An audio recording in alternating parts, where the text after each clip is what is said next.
Po ndihni podcastin Miqësisht e Lida, episodi 26. Përshëndetje miqtë e mi, kënaqësi që jemi bashkë prap në vazhdimin tonë të bisedës për sa i takon qëndrimit ndaj punës dhe kryesisht qëndrimit ndaj punës i cili ndikohet nga prindërimi. Do dua të ndaj disa ide me ju, ide të cilat janë shprehur në një intervistë me një televizion kombëtar. Uroj t'ju pëlqejnë idetë dhe si gjithmonë mirëpres mendimet tuaja. Faleminderit. Punësimi mbetet sfida më e madhe për të rinjt shqiptar, jo vetëm ata që janë në proces ende në studime, por edhe të diplomuarit. Do të flasim gjërësisht për rolin e prindërve në nxitjen apo orientimin që i bëjnë fëmijëve të tyre drejt tregut të punës. Me mua në studio është zonja Elida Motro Iljazi, eksperte për çështjet e punësimit. Kënaqësi që riktheheni në studio, mirëseardhët. Edhe në këtë sezon të ri. Shiko, nëse nisim bashkë bisedën që nisëm dje, edhe është një ministri pune munguar.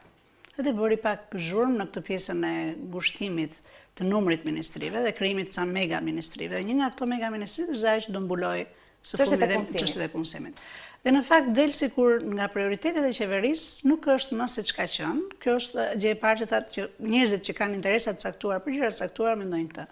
Personalisht unë nuk gëzova, sepse ajo që mendoj që është reale sot është që e thënë ndryshe, shteti si punësues, si punësuesit të tjerëve, në fakt është pjesa që këtu në Shqipëri është super ngritur, super vlerësuar, dhe kjo ka ardhur që nga koha e viteve të komunizmit, kur shteti ishte i pari punëdhënës dhe i vetmi, sepse çdo gjë ishte pronë e shtetit, pronë e të gjithëve, dhe kalon më mbrapa dhe në brezin e tranzicionit, qëndron prapë e njëjta gjë sepse u futën partitë në mes, edhe ishte kush ishte antar partia apo kush zinte një punë shteti, ishin këta persona që do të siguroheshin.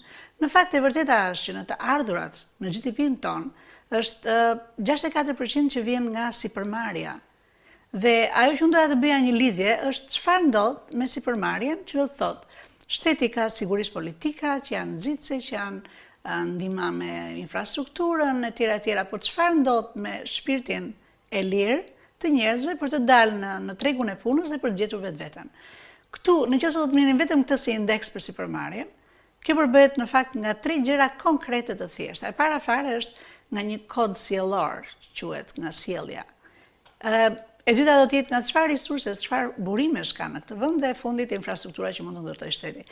Nëse marrim treguesin e parë, edhe duket si fjalë e madhe, po e thjesht fare, nëse marrim çfarë kodi sjellor përçon prindi tek fëmia. Dhe ndaj them, do të ndalemi, por teksa e nisët edhe me qeverinë e re, Rama 2, ai ka trajtuar si duhet çështjet e punësimit. Ne kemi diskutuar në fakt edhe herë të tjera gjatë bisedave në studio, premtimin në mandatin e shkuar qeverisës për hapjen e 300.000 vendeve të punës që në fakt nuk u realizua, një tjetër premtim erdhi gjatë fushatës elektorale të qershorit për hapjen e 230.000 vendeve të tjera të punës në këtë mandat qeverisës. Në fakt ju e shihni, ka incentiva të përcaktuara qartë për t'i hapur këtë vende pune? Sapo përmendet që në fakt edhe ministria është tashmë e shkrirë në një tjetër ministri të madhe që mbulon ekonominë dhe financat. Unë do të thoshe që mua më pëlqen trendi dhe realisht merrem më shumë me trendin drejt çfarë po shkojmë. Po flasim pak që këta që po shkojnë sot në tregun e punës, që shkojnë në shkollim, që po përgatiten për tregun e punës, po edukojnë, këta në fakt do të jenë brezi që do të futet, nëse dënë Zotin e futemi në Europë. Këta do të jenë të parë që do përballen. Nëse qeveria në politikat e saj ka thënë që do hap kaq mira vende pune, të gjitha këto do hapen nëpërmjet biznesit. Unë nuk mendoj që janë ato 10.000 vende, 12.000 vende që diskutohen që janë administratën shtetërore apo që janë institucione. Kështu që bëhet fjalë për të njëjtën gjë flasim. Ne na intereson çfarë bëhet me frymën e vetpunësimit. Nëse do të flasim incentiva të cilat kanë këtë në fund të ditës, target grupi, përfituesi, janë njerëzit që marrin mundësinë ta kenë më të lehtë mundësinë të hapin biznesin e tyre, këtë nuk mund të themi që është arritur. Sepse vetëm në vitet e fundit, në këtë qeverisjen e fundit, këto 4 vitet e fundit, ne në indeksin e vlerësimit të sipërmarrjes, ne kemi rënë nga vendi që ishte te 74, kemi vajtur 80, apo kjo është i nacion me grupin e vendeve si Egjipti e tjera, që po të shikosh, ne s'kemi asnjë lidhje. Tani unë do të ulesha një çik tek me këmbën në tokë dhe do të thosh, okay, çfarë ndodh sot? Numër 1 është kodi sjellor Kodi sjellor tek ne thënë thjesht është çfarë aspiratash dhe motivimesh kalon familja tek i riu, tek e reja, tek fëmia. Personalisht, nëse të drejtohem përvojës time me klientët e mi, vëre këtë gjën. E thënë thjesht, vjen dikush që është në udhkryq karriera. Dhe vjen dhe do të marrë një spunto, do të shofi si të heci. Janë 3 gjëra që ne ndihmojmë të bëjmë. Si të bëhet më mirë në vendin e punës ku është, ose të zërë vendin e punës, si të ndihmoj me kohë dhe me energji grupet të cilat nuk kanë mundësi të paguajnë, që të themi të japësh mbrapsht në shoqëri, dhe e fundit fare si të ndihmojnë të nisin biznesin e tyre. Kur mbaron gjithë përgatitja jonë, del grupi mbështetës, si themi si ndonjë grup mbështetës.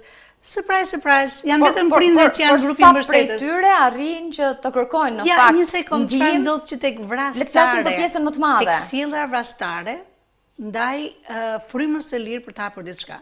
Në moment që vjen grupi mbështetës, që janë familjarët zakonisht, pyetja e parë nuk është as se si doja dalësh tek puna që vetë apo që punon në një call center apo që punon në bank apo diku tjetër. Nuk thonë që o sa mirë apo si po shkon të vesh të ndihmosh ti në një grup që ka nevojë për shërbimin tënd, por çfarë ti do të hapësh diçka tënde, haroje, është e pamundur. Nuk do t'ja dalësh ku kemi ne për këtë gjën dhe që atje është, unë mendoj, është kjo pjesë e prindërimit që vret frymën e lirë. Unë flas nga grassroots, flas nga përvoja. Jo vetëm për çështjen e supermarkjes, por prindërit në Shqipëri sa ndikojnë dhe orientojnë fëmijët drejt profesionit që do të marrin. Shiko, në mungesë të institucioneve të tjera të mirë ndërtuara, unë mendoj që institucioni familjes tek ne është shumë i fortë. Dhe unë mendoj lavdizohet dhe shumë mirë një gjë e tillë, sepse nuk e janë të informuar prindrit sa duhet, janë të vetëdijshëm për t'i orientuar aty ku duhet dhe çfarë kërkon tregu i punës. Nëse do drejtohesh prindërve si ju, që unë i quaj prindrit e tranzicionit, okay? Kanë ardhur tani me fëmijët. Dhe ajo që ndodh me fëmijët e këtyre prindërve që vijnë nga komunizmi dhe me atë idenë që shteti bën gjithçka, që duhet siguria, që duhet një vend pune, kjo që po ndodh tani dhe me grupin e ri të prindërve, të cilët bëjnë të njëjtën gjë. Të shikosh sot mënyra se si rriten fëmijët e vegjël, për mua, flas gjithmonë me këto që unë punoj dhe që njoh, është ky prindërimi si helikopter. Do me thënë, fëmia mbahet mos të preket këtu, mos të preket atje, çdo gjë i kontrollohet, çdo gjë mbahet edhe në grupet që vjen futen në shoqërinë çfarë bëhet që është gjë shumë e mirë. Po për mua është e tepruar. Në pikën që nuk lën që fëmijët të fillojnë të krijojnë këtë pjesën e dua të dal vetë dhe dua të provoj diçka vetë. Dhe prandaj vjen koha që kur janë adoleshent, më të prekupuar janë prindërit se në shkollë do vej fëmia se sa vetë fëmia. Dhe janë të prekupuar, të shqetësuar. Nuk është se po vrasin mendjen apo gjykojnë sa gjëra dhe thonë shiko se mendoj që duhet bërë kështu apo lexova këtë apo jo. Çfarë ndodh është të gjithë prapë shkojnë si vjet në juridik. Të gjithë. Dhe janë ky brez që po shkojnë si vjet në juridik dhe janë me notat më të mira, të themi ata që kanë punuar shumë deri tani, që unë besoj me nxitjen e një kodi sjellor të përgjithshëm që është gjithë shoqëria, gjithë pritshmëritë, gjithë motivimet, gjithë aspirimet, të cilat i drejtojnë këta njerëz në vendet për mua të gabuara.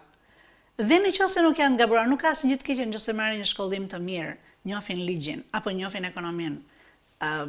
Janë dyndur në ekonomi. Por a janë këto nevojat e tregut të punës në Shqipëri? Dhe nëse nuk do të jenë, ajo që unë dua të përçoj është okay që këta fëmijë, këta të rinj ose kushdo të nxitet ta provojnë në tregun e punës, të ndytuar duke bërë diçka të vetën. Dhe mundësitë janë të mëdha. Thash 64% e GDP-s tek ne është nga ekonomia e ndërtuar nga këto ndërmarrje që janë nga 1 deri në 4 veta. Ekonomitë familjare. Ekonomitë familjare. Do me thënë, përgjigjja është që unë besoj që shumë e rëndësishme të jepet mundësia këtyre që thoni për punësimin të vetë punësohen. Fryma e sipërmarrjes është mundësia më e mirë për vetë punësim. Sigurisht që nuk do të kesh gjitha ato të themi perks apo të themi benefitet që mund të marrësh kur punon për dikë tjetër që e gjen të gatshme, të ngritur, por nuk ka si liria kur ti ndërton diçka dhe ti e ndërton sipas asaj që ti do. Kjo është pjesa që unë mendoj që prindërimi është jashtëzakonisht i lidhur dhe me ndikim të drejtë për drejtë në tregun e punës. Ndërkohë nga ana tjetër, roli institucioneve të arsimit, qoftë atyre që i drejtojnë që nga ministritë përkatëse deri tek universitetet në Shqipëri. Personalisht, kam filluar një doktoraturë dhe merrem konkretisht me këtë gjë. Ajo që vëre është mungesa e studimeve akademike tek ne. Mora po lexoja dhe po kërkoja diçka që kishte bërë profesore Vasilika. dhe kishte bërë diçka pikërisht për këtë gjë. Çfarë po bëhet? Por dhe ajo ishte një lule që s'vjen pranvera, ndërkohë që ai do thoshte është roli i jashtëzakonshëm i Akademisë së Shkencave, apo Ju i referoheni zonjës Kumi. Dhe ajo që dua të them është, unë besoj që është e domosdoshme të paradalet me alternativa. Ne duhet të rishohim çfarë do të bëhet pas 10 vjetësh. Çfarë duhet bërë? Ku duhet drejtuar? Ku duhet drejtuar fuqia punëtore? Cilat janë ato, nëse do shohim vetëm rastet e vendeve të cilat sapo kanë hyrë. Merr Kroacinë, merr shiko çfarë ka ndodhur. Cilat janë realisht ato profesione, cilat u zhdukën dhe cilat janë ato që ja dolën. Lajmi mirë është që ato që ishin gjitha që janë nga 1 në 4 persona, prapja kanë dalë. Janë dalë sepse përshtaten kollaj. Janë duke thënë që në prindërim, do doja që persona ta shikonin më me sy hapët, atë gjën që institucione nuk ta thotë, dhe këtu ta shoh rol në një institucion, në një think bank, janë shumë njerëz të mençur që janë në Shqipëri që mund të jepet mundësia të fillojnë të paramendojnë, të parashohin ku duhet vend. Ju shihni në përgjithësi një pengesë nga ana e prindërve apo ka prej tyre që i analizojnë mundësitë reale dhe deri aty mund të shkojnë në mbështetje ndaj fëmijëve të tyre? Unë mendoj në një vend ku nuk të jepen mundësi të tjera dhe mundësitë janë shumë të pakta. Ama nga ana tjetër, nisja e një sipërmarrje shoqërohet me risk të madh, qoftë edhe financiar. Është risk i madh. Teksa i duhet familjes ta mbështesë në fillimet e saj. Unë mendoj që nuk është kaq e vështirë. E thënë nuk është e vështirë. Ka shumë vështirësi. Domethënë është një nga gjërat më të vështira që unë kam bërë 2 herë në 2 biznese që kam nisur. Por është një nga gjërat më të bukura dhe është një nga gjërat që të krijon të jep këtë lirinë që u ndrua qeveria, u bë ky programi, dhe në fund të ditës mundësitë janë më të pakta këtu. Atëherë çfarë duhet bërë? Këta fëmijë duhet nisur të gjithë të ikin në perëndim dhe të punojnë në punë të pakualifikuara, apo duhet ndihmuar? Dhe këtu unë mendoj që familjet e kapin ajër dhe thonë, ok, ti jap shkollimin më të mirë, sepse duke dalë avokat, këta gjykaset kanë bërë miliona, dihet tani do të dalin çfarë, si e qyshet tek, po që në parimin e përgjithshëm, në kodin sjellor, në atë që ne besojmë të gjithë, është që marrja një diplome në disa vende të caktuara, në disa pozicione, në disa det të caktuara, të krijon një parakusht suksesi më të mirë. Kjo është çfarë mendojnë prindërit. Dhe unë nuk mendoj që mendoj gabim, sepse gjithë investojnë dhe janë të shtrenjta. Por ajo që unë mendoj që realisht bëhet e gabuar është kthimi i syrit tek çfarë aftësisë të veçanta ka fëmia. Statistikisht në Shqipëri numri të rinjve të arsimuar me arsim të lartë, me diploma tashmë është mjaft i madh, por ndërkohë numrin më të madh të papunësuarve zën pikërisht të rinjt, që edhe janë të diplomuar. Është shumë e vërtetë dhe unë ndaj mendoj që në mos prindrit, por ne të gjithë si shoqëri, duhet t'u japet mundësia dhe unë do të thoshja, lajmi i mirë është që në qeverinë e re është një ministre sipërmarrje. Më duk lajm shumë i mirë, mund të jetë ministër pa portofoll or whatever, por që ajo që unë dua të them është që ka një kahje, ka një tendencë ose një trend që unë e shoh pozitiv. Tani të shohim çdo jetë plan veprimi, action plan, se këto janë gjitha teori, po flas në parim trendi ku po shkon, mua më duket pozitiv. Të shohim çfarë do të eci, si do të eci. Nga ana tjetër kjo nuk ul as pak rolin e familjes, përkundazi do thoshja është një nga kyçet që mban një shoqëri të eci, por do të thoshja në këtë kuadër tek familjet unë do ta drejtoja prindërimin kahjes së marrjes së riskeve. Jepi mundësinë sa kohë që janë në çatin tuaj të provojnë ca gjëra. Dhe kjo fillon që në 8 vjeçare, që kur i lë më të lirë, që kur i jep mundësinë që të vegjël të shofësh dhe po vrau gjurin.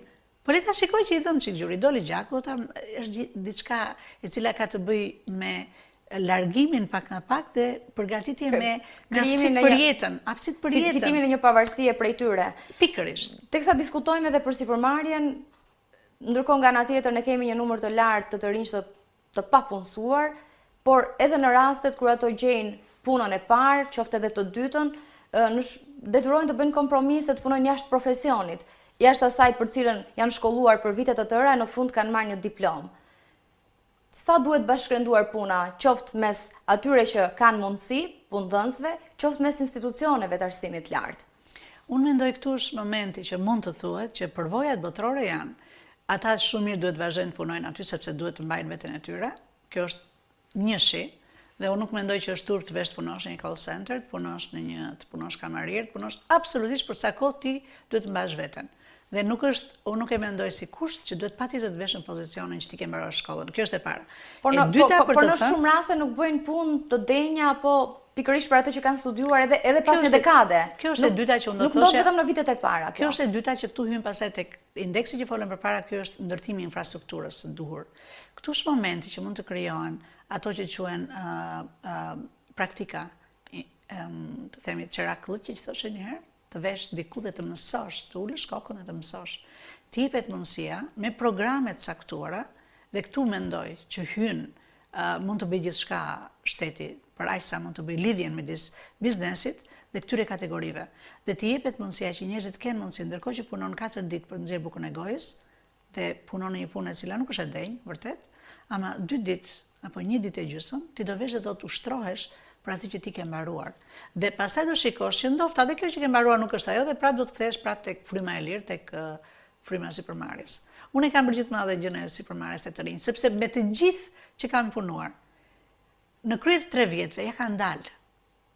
E mira dhe e keqja e këtij vendi tonë është që ligjet kanë qenë midis të bardhës e të zezës dhe ti kishe mundësi të kapesh e të ngrihesh e të hecje derisa të futesh në një zyrën tënde apo të futesh në një atelien tënde. Por për sa kondërton, janë ca mundësi shumë të mira. Kjo është e para dhe dyta, në momentet e mungesës të infrastrukturës që ta japi shteti, mund të futet shumë mirë privati të japë dhe ta bëjmë një biznes të vogël. Çfarë mungon në një vend? Shikoj iden dhe merre zhvilloj. Kjo është gjëja që ne bëjmë zakonisht në programin tonë.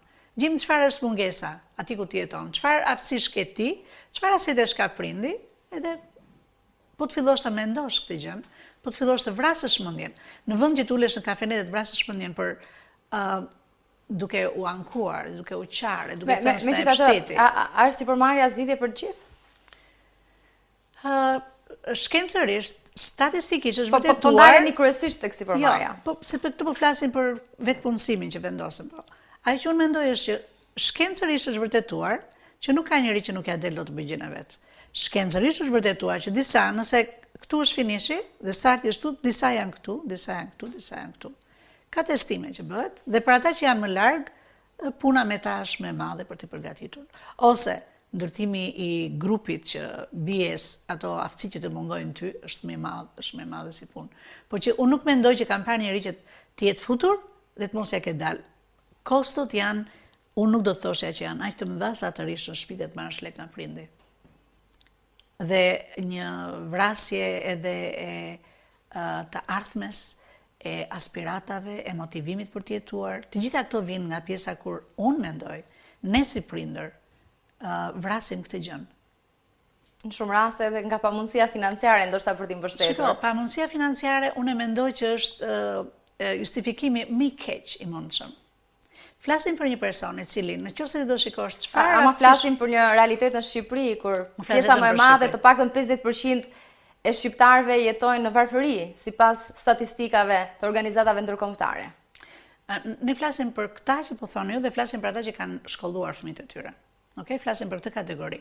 Flasim për ata të rinj që kanë dalë sot dhe janë ose të papunë ose të shkolluar të papunë.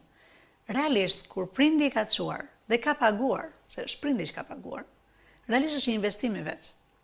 Unë nuk mendoj që duhet ndaluar aty. Ky është momenti që unë do të drejtohesha prindërve dhe thoshe që jepini mundësinë. Dhe mundësia unë them gjithmonë është me klientët e mi është shaka që bëjmë në gjithmonë kosto zero. Me çfarë nis? Do ulesh në koste, do ulesh, dhe sa të arrish në pikën që do të fillosh fillimisht të japësh pa pritur të marrësh mrapsh. Dhe kur them 2 ditë në javë, të vesh të punosh në një shoqat dhe të japësh të përdorësh aftësitë për cilat i ke mbaruar shkollën, pak në pak të fillon të ndërtosh diçka e cila unë jam totalisht e bindur që të vjen mrapsh, të vjen shumë pozitivisht. Faleminderit që ishit me ne këtë mëngjes. Kënaqësi.